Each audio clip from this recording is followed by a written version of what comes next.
Good afternoon, everyone, and welcome, welcome, welcome. It is Tuesday. It is 4 p.m. ET, and we are so pleased that you have found us here on Crime Time on A Mighty Blaze. I'm your host, Hank Phillippi Ryan, the USA Today bestselling author of 16 going on 17 novels of suspense. Yes, indeed, you heard that right.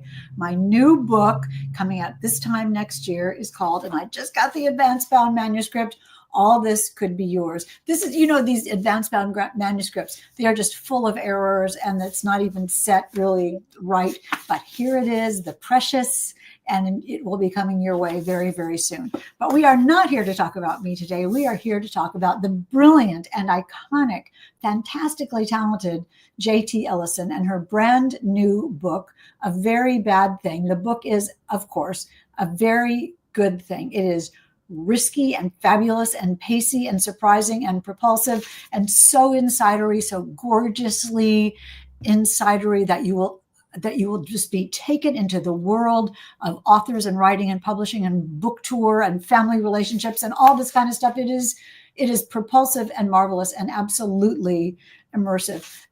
JT, let me ask you about this, because you are just such an icon and everything you touch just turns to complete gold. And yet somehow you seem to challenge yourself. And although it seems impossible, just raise the bar. When I just think it can't go any higher, you raise the bar even higher. How tough of mind is that to you, to make your new book be better and better and better? Always. That's my one goal. My one goal is to find a way, and you can't do it every time, right? So the way I look at it, I'm a baseball team that wants to get to the World Series every year. Sometimes I don't make the playoffs. Sometimes I do make the playoffs, and sometimes I make the World Series, and sometimes I win the World Series. Every once in a while, you have a book that wins the World Series. Doesn't happen every book, but it's definitely something that I shoot for every year. And how is that pressure to you, or is that glorious to you? I think that's the right kind of pressure.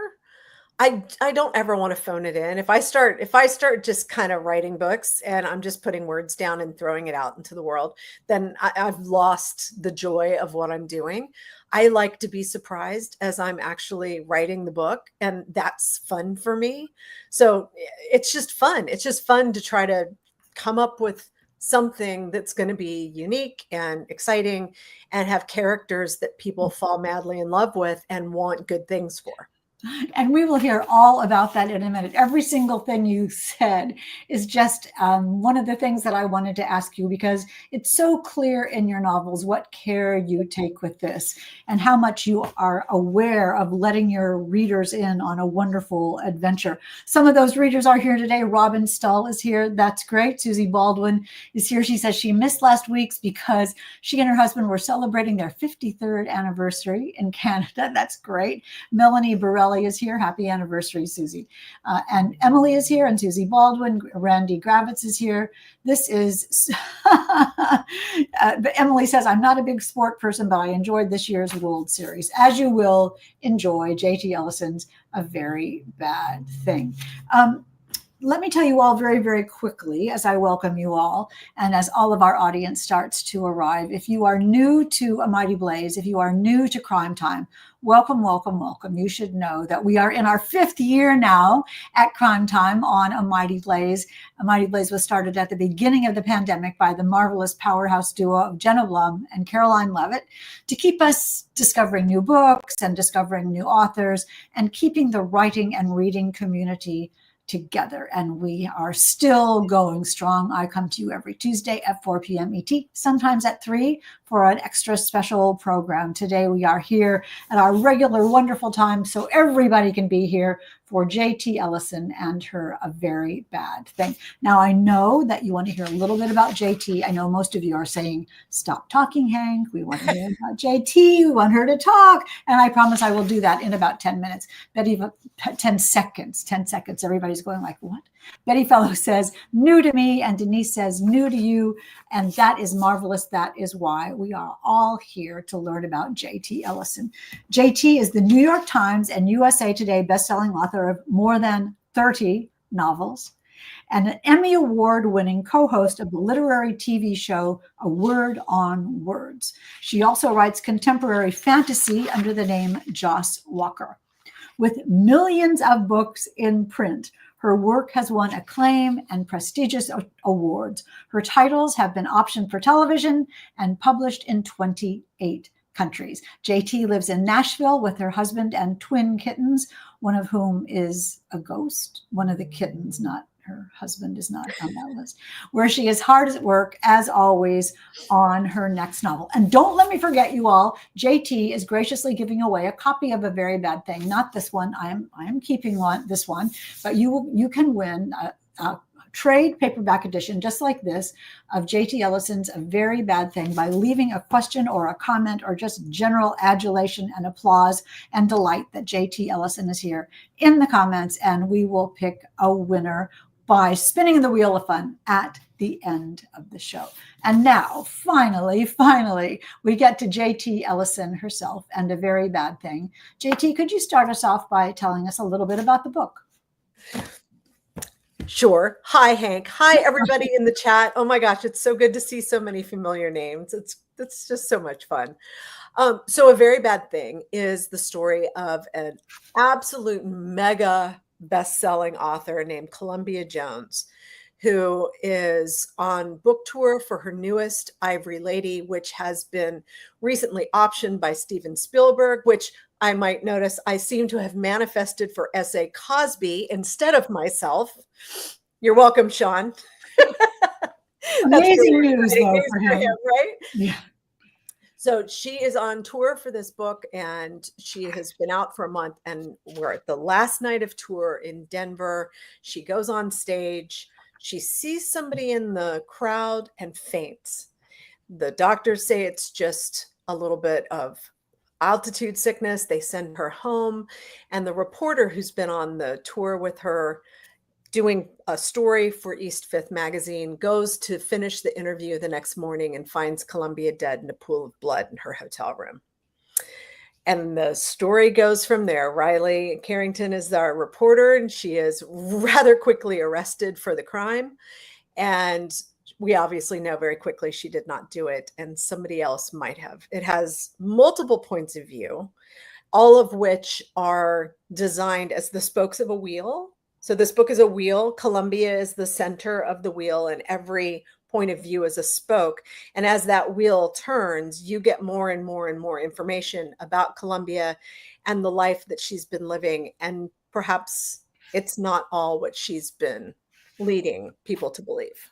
Well, of course not, because it's a JT Ellison book, and I know everything cannot be what it seems at the beginning. I want to talk about your pacing and about that wheel and about all those kinds of things. But first, where did the first glimmer of this idea come from? So it was a couple of things. You know how it is. Stories come from so many different angles. So we were actually in a little town south of here in south of Nashville called Columbia. And we were coming back, and I told my husband, I'm like, man, Columbia is a great character name. Columbia Jones, for the good cadence. And then I just immediately said, who killed Columbia Jones? Okay, well, there's the plot of the book right there. Here's our core question. But then I was also actually online, a friend, another editor, friend of mine, was asking about why the president couldn't just pick up and go to I think there had been a tornado in the Midwest, and he was going to go, and they said it was going to take a couple of days for him to get there. And she was curious why they couldn't just put him on a plane. I mean, he's got his own plane. And I actually worked advance in the White House, and I know a little bit about why they can't just put him on a plane. So I was explaining to her what advanced work was like at that level. Mm-hmm. And the idea of, oh, wow, it's the worst thing that could possibly happen, right? Is somebody goes on tour and something bad happens to them.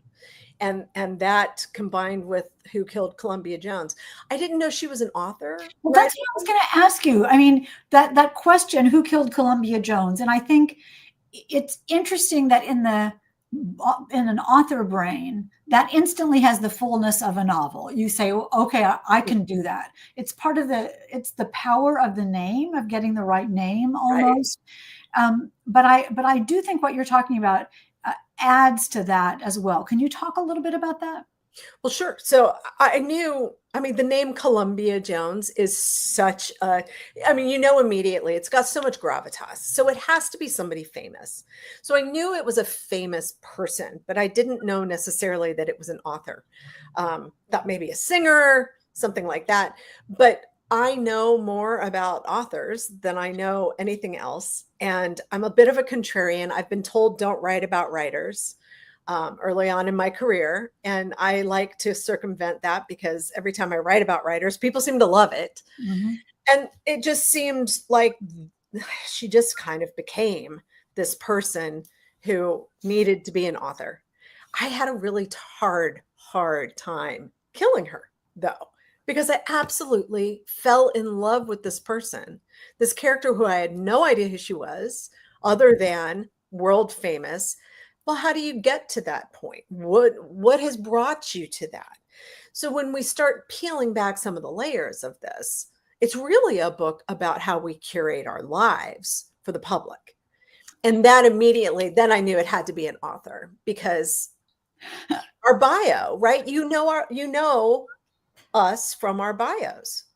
That's how we identify, right? And that there's a lot left unsaid for a lot of Well, people. there's nothing in my bio about how Hank sits half the time at her desk with her hair on her top of her head, worrying like crazy that she's in sweatpants, that she's never going to be able to write another novel. You know, Right. our lives sound glamorous and wonderful. And you handle that duality, that dichotomy so gorgeously on every single level of the book. Was that fun? It was fun and it was difficult, and it was especially because the main character is dead at the beginning of the book. I mean, we're not giving anything away by saying Columbia Jones is murdered at the beginning of the book. It literally is the first chapter. And that was really a fun challenge. How do you have somebody's voice on the page? And I think if we're all watching Yellowstone, I don't want to spoil anything, but very much the same kind of thing. If your main character is not on screen all the time, how do you build a story when the story is about them? So it was, how do we get to know this person through the eyes of the people around them? And that was actually John McPhee, who's the fabulous New Mhm. Yorker reporter. His book, Draft Number 4, he talks about this. He was trying to come up with a way to tell a story about a larger than life person. And instead of just telling the story about him, he realized if he told it through the eyes of the people who knew him, he would get a much richer version of the story. And that I read that and I was like, aha, here's my structure. This is what I need to do. But the thing about the McPhee system is that when you're telling about a person through the eyes of someone else, you're going to get their point of view about who they are and their knowledge of who that person is, what they've been told and what they believe and what they wish for and what they hope and how it affects them. So that reflection, the mirror image of the person and the description to us, the reader, through someone else's eyes is extremely powerful. Right. It really is. It really is. And, you know, the people that know you now are not the people that knew you in college, or not the people who knew you in, you know, you're different. You're a different person for every group of people you've ever interacted with.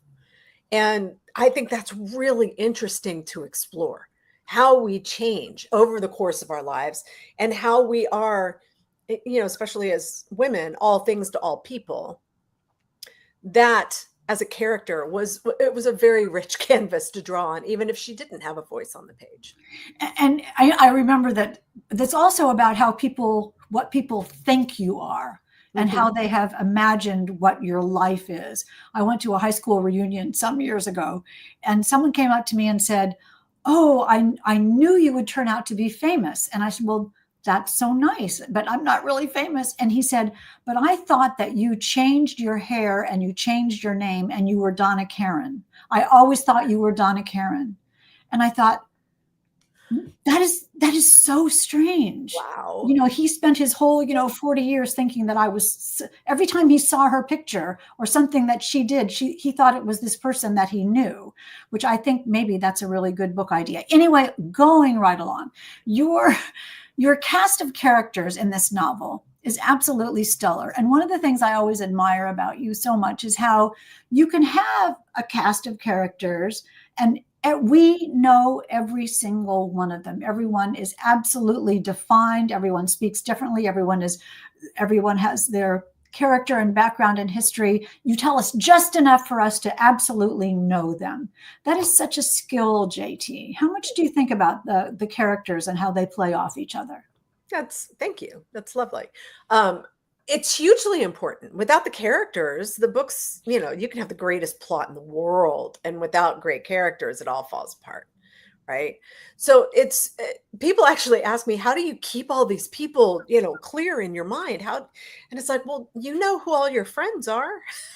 Your friends aren't muddled up in your mind. You know exactly who they are and what they do and where they are in their sphere, and who their friends are. And it's the same. I like to know as much about a character as I can. I try not to be too descriptive physically, because I want people to, I can say you're a tall blonde. People are going to make their own adjustments to that mentally. But I love being able to just deep dive into somebody, give you enough about them that you care. You need to care. And I also really like to know what's the thing that they would kill to hide. And once you know that, their biggest shame, then you can do anything with them. Did you come across that gorgeous bit of knowledge early in your writing? What's the one thing that people would kill to cover up, to make you not know, to keep a secret? What is their shame? And Yeah. why did you, and why is that so powerful? I think I came across it so early on. Gosh, I've been doing this 20 years now. So 20 years ago, when I was still learning the craft and learning how to do this, they used to have interviews. You would interview your character, and that stuff floated around on all of our group blogs for a while. And one of them asked, "What's your biggest shame?" And so that immediately went into my, when I build a book, I've got a kind of a questionnaire almost that I fill out.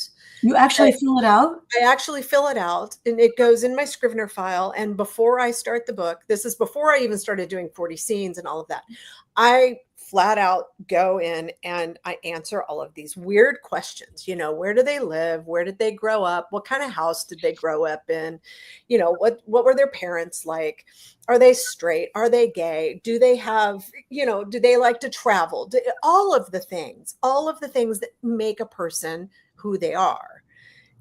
And I think where you live and how you live really defines a lot about who you are. I'm always fascinated going into people's houses, and especially the first time. And it's like, wow, I would have never pegged you for the person that had that particular painting on the wall. Exactly. Or, things like that. It just really, I think that's how you get to know people. And that's really the best way to get to know a character. And then, find out what they are trying not to tell you. What they Because don't when say. someone has a secret, that is a powerful, powerful motive. Going back to setting really, really quickly, you're terrific at settings throughout the book, and you absolutely nail New York and the overwhelmingness of it, the buildings of it, the museums of it, the apartments of it, the subway, the street, the speed. Do you love New York, and why? I mean, that just glows in this novel. I do love New York, and I've always wanted to set a book there. I've passed through in previous books, but I've never actually set a book there. And we actually came up 3 times while I was working on it. I had 2 work trips, and my husband had a work trip, so I was able to literally sit on the same bench in Central Park that they sit on and figure out how to throw the parts of the cell phone away. We walked the streets. We walked, I know where she gets pushed on the corner. It's just, there's something about New York. It's so dynamic. It changes every time I go, There's just something really fun about writing it. Yeah, and you And then, of really course, it captured has it. a Nashville connection, but yeah, I love it. I love New York so Well, there, much. and this is book tour, so we see several different places and Yeah, yeah. several different settings. Speaking of book tour, I mean, you have been on a million book tours, and you have had every experience that you possibly can on book tour. And I see in the questions there's some questions about that. Hey, Stephanie, nice to see you. And Marcia Tanksley is here. That is so nice. And Renee has some lots of questions we'll get to in a minute. How much fun was it for you to think about your book tours and what's happened to you for better or for worse on tour, and give some of that to Columbia and her entourage? So Columbia tours slightly differently than I do. Yeah. She has an entourage. I rarely have an entourage. It's, touring's hard work. It sounds so incredibly sexy. I'm out on book tour. What people don't realize is, you're getting up at 5 a.m. so you can catch the first flight out. You don't have time for breakfast. Half the time your room's not ready when you get to the next hotel. You're changing clothes in the bathroom. You don't have time for lunch. You don't have time for dinner. You don't eat. You're scrambling, running from place to place. Your mouth hurts from smiling. You try to go to bed on this massive high of having been at a bookstore or in a library and doing an event. And then you go back to your room by yourself. You order a salad from room service. You have 2 bites of it and you fall asleep. And then you got to get up and do it all again. And you do that for 6 weeks. And that can be a challenge. As she says, Marley. And you can't, I mean, here in our little cozy corner, we can complain and we can talk about it. But in real life, you can't say, I'm so tired and I'm so hungry and I'm so nervous that nobody's going to be at the next event. And then when they are, it's fantastic. And you come back to your hotel room and like the floor is clammy. And the walls are moving because you haven't slept yeah, it's an interesting challenge. I love meeting readers though.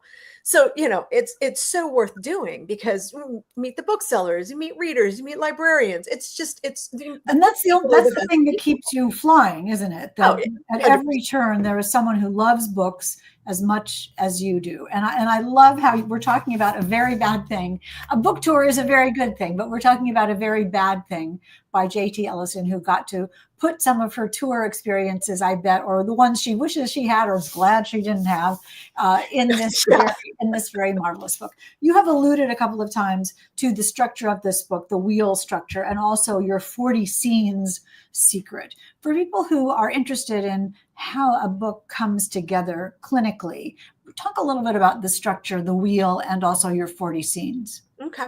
I learned the 40 scenes method a few years ago. Mary Beth Whalen, who is a phenomenal author. If you haven't read her, you definitely need to give her a check out.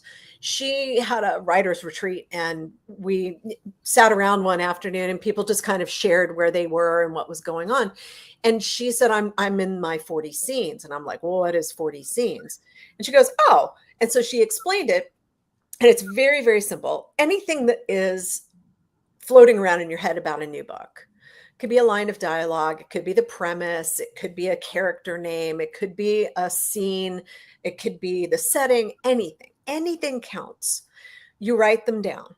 And then when you have 40 of them, you start applying writer math, which is if you have a 2,000 word scene, you have 40 of them. I've got 80,000 words of my novel.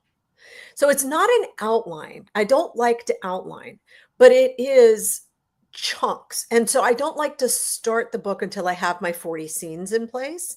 And when I'm ready to write down my 40 scenes, no. I just, whatever comes up. And then when I write them, I do that usually in a notebook. And I'll go back, I have an idea here or a note here or something in my day, whatever. I pull them all into one document and then I sort of order them loosely of this should happen and then this, and then we meet this person, blah, blah, blah. It's a loose version of outline. It would make you feel, and I hope you people who are not writers but are readers get this, how powerful this is. It does make you see that what you're thinking about will carry a novel. Sure. But I mean, it's very possible, and I've had it happen that I write 40 scenes, I get in there, and that's really just like the first couple of chapters, and I've Oh, addressed it all. And then, oh no, what's gonna go on from there? But well, I've been doing this a while, so I have a pretty good idea of you're gonna figure it out. It'll be fine. It'll and be isn't that interesting? I have that too. And every book I've written, I think, what if I can't do this? I know I wrote those, but I don't think I can do it again. I don't know how I did that. And then you okay. think, you know what, sister, you've done it before. Done it You've always felt before. this way. Yeah, it always feels like that in the beginning. Tess Gerritsen said that. I think it was my debut year. She had posted on Murderati that she had forgotten how to write a book. She was at the beginning. She's like, I forget every time. I forget how to do it. And I'm like, that's impossible. You've written how many books? And she's like, no, seriously, I forget every time. And that is so true. I'm with you. I'm totally with you. Going back a little bit though to your 40 scenes and the structure. So you said earlier that you don't you don't know what happens next all the time. Can you talk a little bit about your thought process then, how the story unspools? So once I moved to Scrivener, and Scrivener is a writing program. A lot of authors and screenwriters use it because it's very malleable as far as telling a story. You can write a whole bunch of one person and color code it and put emoji on it. And, so you've got a very visual experience going on. I'm a really visual writer. It's visual in my work, and it's visual as I'm developing the story. So it gives me the freedom to just write what I want, where I want, and then go back later and start putting that kind of structure and, oh, this is a turn. I usually have 4 turns for a book. I don't write a 3-act structure. I Mm. actually write a 6-act structure with a prologue and an epilogue, and then 4 acts in between. Which gives me I don't have the saggy middle, right? It gets Yes, me there is past no that middle. saggy middle, and there's stuff happening midway through the book that doesn't normally happen in some other books in this genre. So that's super important. So the 40 scenes kind of becomes, okay, here are the turns. And now I've color coded the scenes to points of view. And so, oh, I have a lot of this one point of view. Maybe that's my main character. Okay. So it really it's a cheat sheet, right? No, no, It's no. It's cheat. how your brain works. It's a mind map of your gorgeous brain, and it really works. Because a very bad thing, and your other books as well, come out not as something that's structured on Scrivener, but as the seamless, real story that can only be the way it is. Right. But one of the things that you do, and I do think that not everybody has the skill to do this, is that you know that all of your readers, and I'm pointing to the Pointing at the chat. chat here, pointing at the chat. All of your readers are trying like mad to figure out what happens, what the solution is. And you diabolically dangle that and then say, haha, yes, you're right, but that's not the point. And you lead us through with gold coins along the path, along the way, thinking that we figured it out. And you say, sure, you're so smart. Here's the answer. You're so right. And now 200 pages to go. So that wasn't the point. Right. I laugh and laugh, JT, when I see this, because makes your book so much fun and so diabolical. Is that something you think about too, or is that part of your writerly flow? Both. I naturally do that. I naturally pull the rug out from under you, just because I've been doing it for so long, right? There's a natural pace of, oh, okay, we're about 25,000 words in. It's time to reverse, time to have a reversal. But I like to take the book to the last page, right? There's so many books, like Agatha Christie is fantastic. I love her, but I hate her structure, Yeah. because 3/4 of the way through the book, the story is over. Yeah. And the last quarter of the book is her telling you how stupid you are for not figuring it out.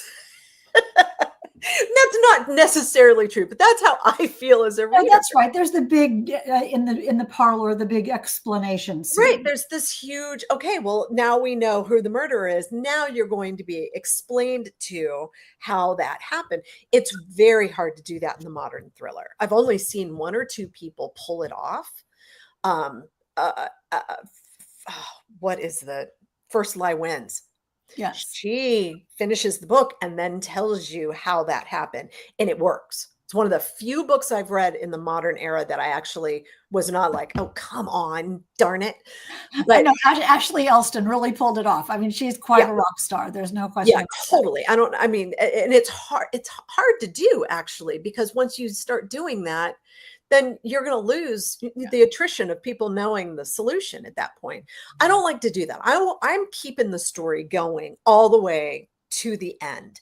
And that's why there's usually an epilogue, because, and sometimes there's not, sometimes it's just the last chapter, but there's usually a little something that needs to be left in a standalone. I wrote series for so long. Mhm. And there was always a little bit of a cliffhanger in a series, but you knew that they would be picking it up on the next book, and you would get the answers. And that's why you're reading the series, is for the arc of the entire story. In a standalone, you have to have your entire arc in the one book, right? And it's very rare to get, Ruth Ware is gracing us with a sequel to her standalone. So the woman in cabin 10 is now going to continue with the same character in the woman in room 11. Okay, I know. Okay. So great.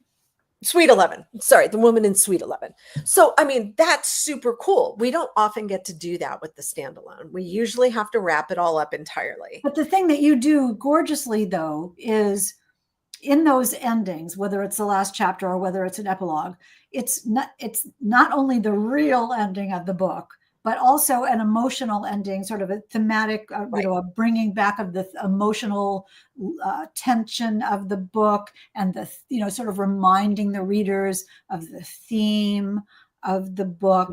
Whether it's power or family or love or loyalty or all those things that you love so much, JT. And it makes such a difference. I don't want to forget, because we're running out of time, and I know we have many, many questions, but I do want to ask you, I don't want to forget in this interview that we've been talking a lot about structure and theme and character and setting and the plot of the book. And it's gorgeously structured and so much fun to read. But in this is also in this tour de force of a novel is really a really good mystery. I mean, there's a story in here with a solution that demands to be solved, that under that plot, no matter how it's decorated, stays very strong and very logical and very true. How much do you make sure that your readers are not only getting gorgeous writing, but a solid story? It's a mystery. And I don't like writing mysteries. I really don't like writing mysteries. They're so hard. It's so much harder to write a mystery than it is to write a thriller. A thriller, who did it, usually right up front. You know what the stakes are, and the hero is trying to stop whatever is about to happen.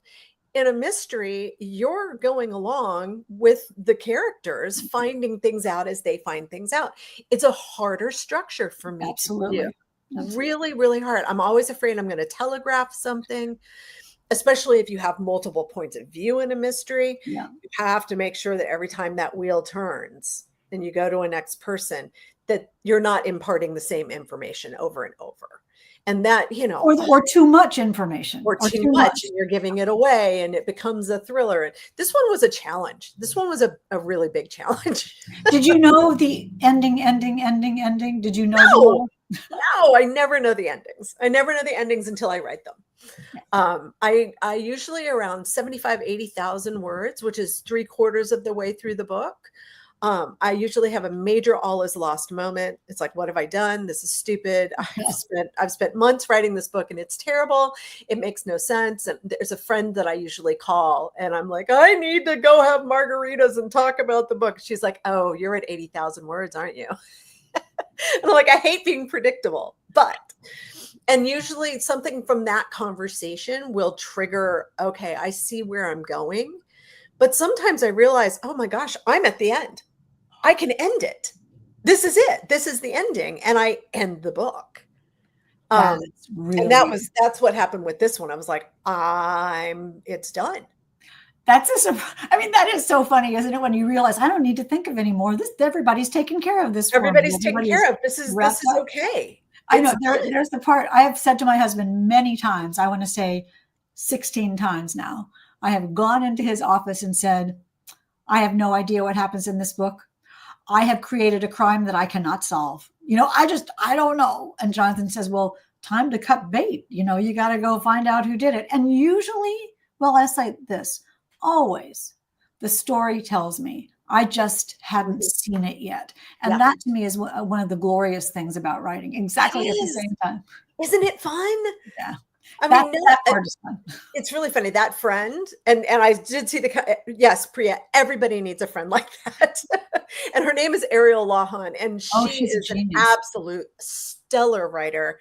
Her new book, The Frozen River, is a tour de force that you should absolutely read. What's her book? She's the exact opposite. She's a plotter. She plots the entire thing out, takes months of plotting, and then just writes the book like that because now she knows. But it takes the same amount of time. Takes the same, yes. And the way she says it, you either do the hard work on the front end or the back end. But you still do it on the back. What was her book, JT? The Wife, the Mistress, and the Wife, the Maid, the Mistress. I loved that book. I thought that was absolutely a genius. Fabulous. Tell her hi. She's quite a rock star. I will. I'm a massive fan. Although I will tell you, and then we'll take questions.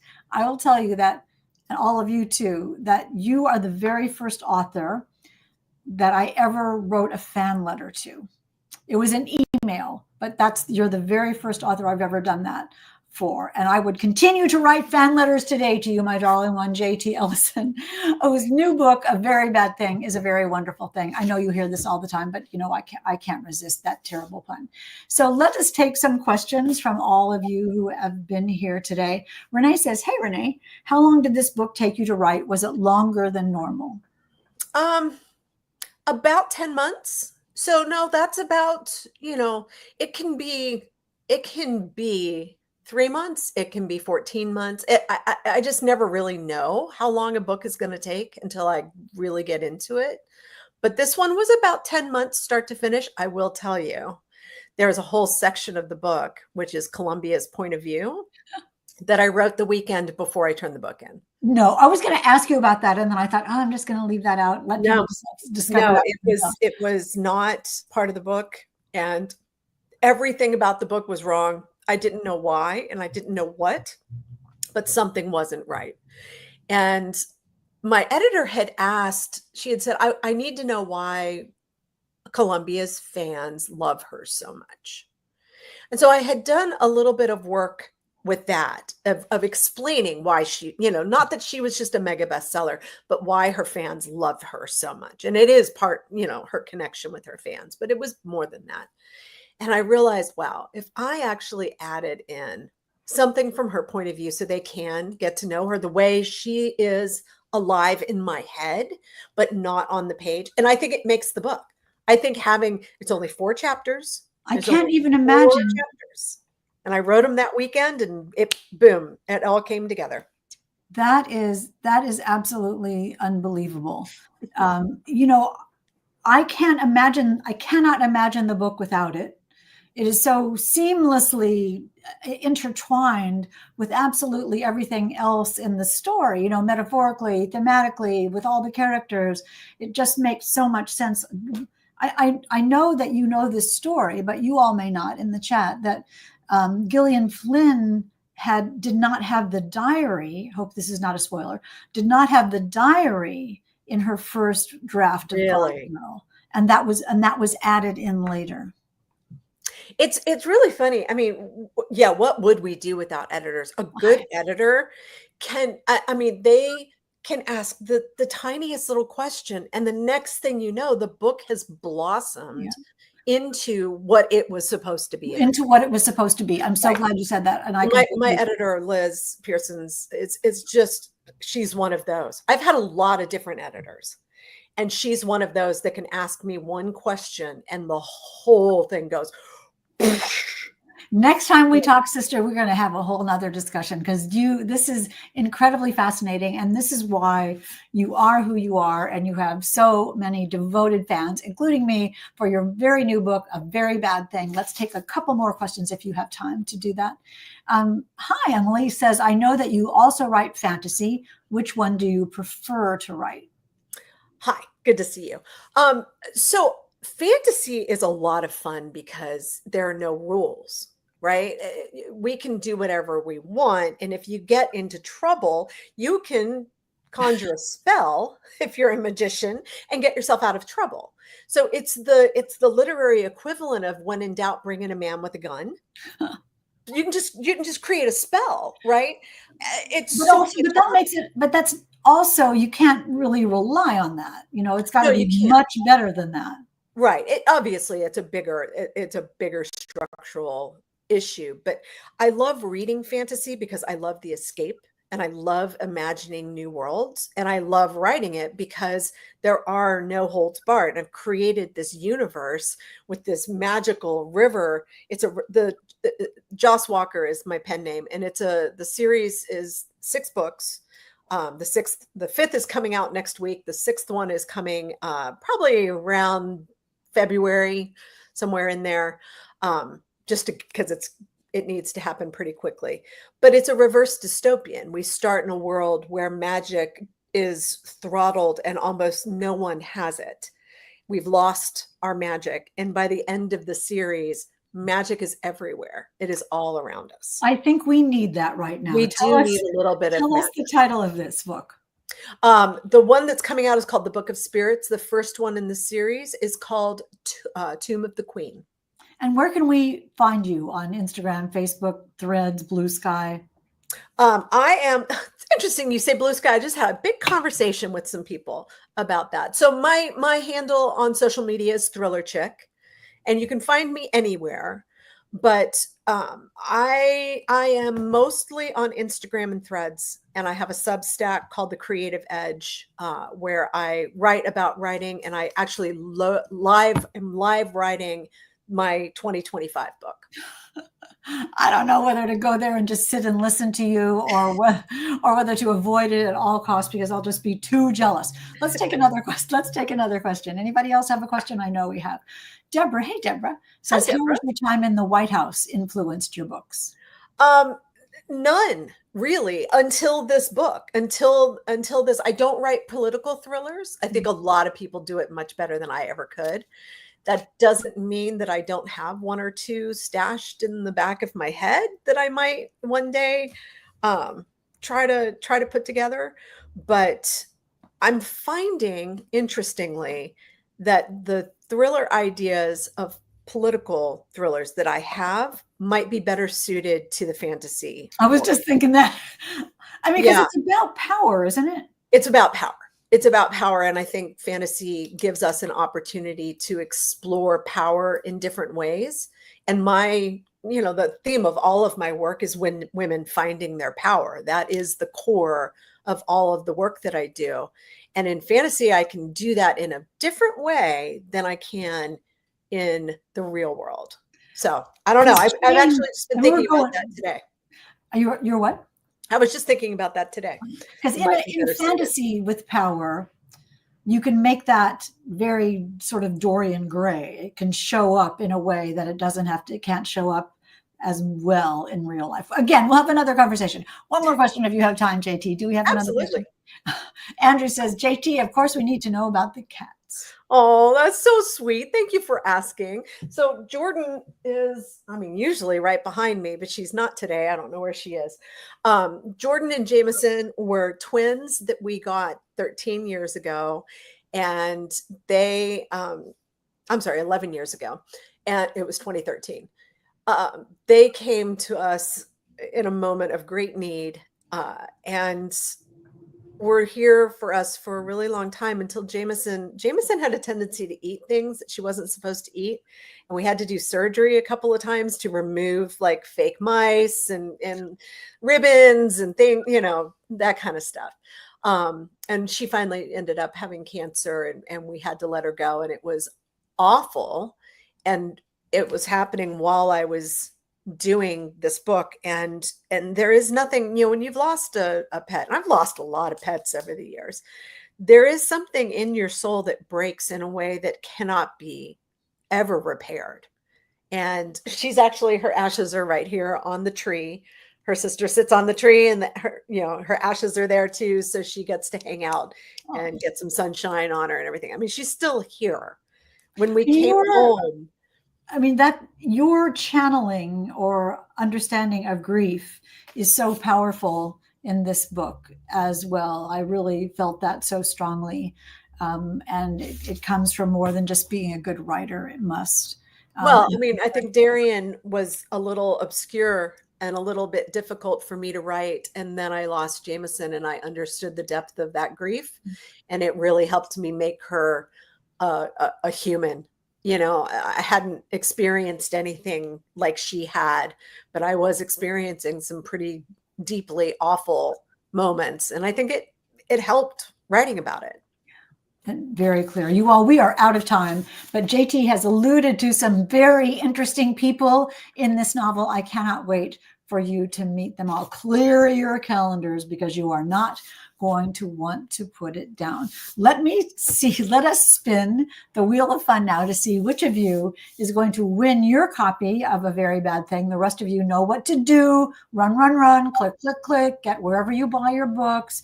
This is the thing. This is your next to be read novel. And the winner is the fabulous Sharon Bishop, who lives right here nearby in Littleton, Massachusetts. Sharon, who is a veteran of Crime Time. And we are so glad that you won this fabulous book by J.T. Ellison. You may have even met Sharon Bishop when you came to the story years ago. Yeah, I think so. You two together. That's great. Well, so the band is back together again. JT, we will send this to Sharon Bishop. Sharon, you know to email us, and we will get you your book. Before I let you go, JT, let me remind you all that next week on Crime Time, it's at 3 p.m. ET, not 4 p.m. Schedules just didn't work out, but they work out for the best, because we get at 3 p.m. David Fried's Deep Fury. Now, I will tell you that I did not know David Fried, and I did not know this book. And it's one of those, you know how you feel when you think, well, I don't know this author and I don't know this book and I just don't know what to expect. And you open the first page and you think, ooh, I'm going to love this. And that's exactly what happened with David Fried's Deep Fury. So come back next Tuesday at 3 to listen to David Fried and maybe win a copy of this marvelous book. Meanwhile, thank you to the stellar and iconic JT Ellison. You are such a rock star, JT. Congratulations. Thank you. And I apologize. I tried to get into the chat to say hi to everybody, and it like threw me to another page. And I was like, I better not do that. No, you can't do it. I should have warned you. I should have warned you initially that the chat was off limits to us. And I think our first chapter funsters and our blazers and our crime timers know that the author cannot get into the chat. That's why we you guys are amazing. And Hank, it's always such a joy. And I can't wait to turn this around and interview you about your new book next time. Thank you. That I cannot wait for you to read it, and I cannot wait for us to be together again. Safe travels, have fun, and I hope you enjoy the confetti and rose petals that I know are being showered on you from this book. And we didn't even talk about the Rothko. All right, you all. Just a little tease to get you to run out and click, click, click, and buy this book at your favorite independent bookstore if you can, or on Amazon. Any place you buy this book is absolutely a treasure. Thank you so much, all of you, for being here today. And you know what I'm going to say. It is always safe inside a book. And we will see you next time.